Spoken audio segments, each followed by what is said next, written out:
South Asia state of minority report 2020 के मुताबिक जब से भारत में बीजेपी के नेतृत्व वाली सरकार ने नागरिकता कानून में संशोधन किया है, तब से भारत मुस्लिम अल्पसंख्यकों के लिए खतरनाक और हिंसक स्थान बन चुका है। वार्षिक तौर पर जारी की जाने वाली इस रिपोर्ट में दक्षिण एशिया में रह रहे अल्पसंख्यक नागरिकों की अभिव्यक्ति और निजी स्वतंत्रता का आकलन किया जाता है। अफगानिस्तान, बांग्लादेश, भूटान, नेपाल, पाकिस्तान और श्रीलंका को शामिल करते हुए ये रिपोर्ट तैयार की गई है। रिपोर्ट में कहा गया है कि जहां पूरी दुनिया में नागरिक अधिकारों को खतरा है, वहीं भारत में कुछ एक सालों में हुए बदलाव खतरे की घंटी बजाते हैं, जो असामान्य गति से हुए हैं। रिपोर्ट में कहा गया है कि भारत मुसलमानों के लिए खतरनाक और हिंसक जगह हो गया है। दिसंबर 2019 में जो CAA कानून पारित किया गया, वो मुसलमानों को कानून के दायरे में शामिल नहीं करता है।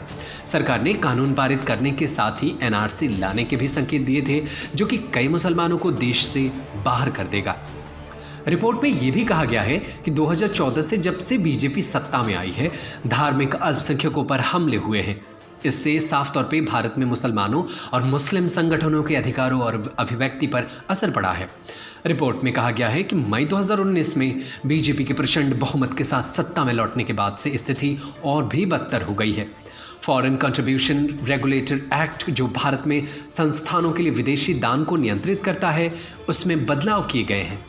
रिपोर्ट में कहा गया है कि भारत में मुस्लिम अभिनेताओं, मानवाधिकार वकील, कार्यकर्ता, प्रदर्शनकारी, शिक्षाविद, पत्रकार, बुद्धिजीवी जो सरकार के खिलाफ बोलते हैं, उन पर तेजी से हमले किए गए हैं। रिपोर्ट में कहा गया है कि मानवाधिकारों कार्यकर्ता प्रतिबंध, हिंसा, आपराधिक मानहानि, हिरासत और उत्पीड़न का सामना कर रहे हैं बहुत सारे लोग।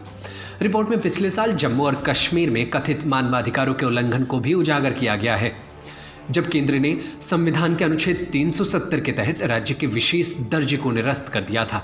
रिपोर्ट में सख्त टिप्पणी करते हुए कहा गया है कि कश्मीर का मामला बताता है कि औपचारिक लोकतांत्रिक ढांचे के भीतर नागरिकों के लिए स्पेस को पूरी तरह से कैसे सिमेटा जा सकता है।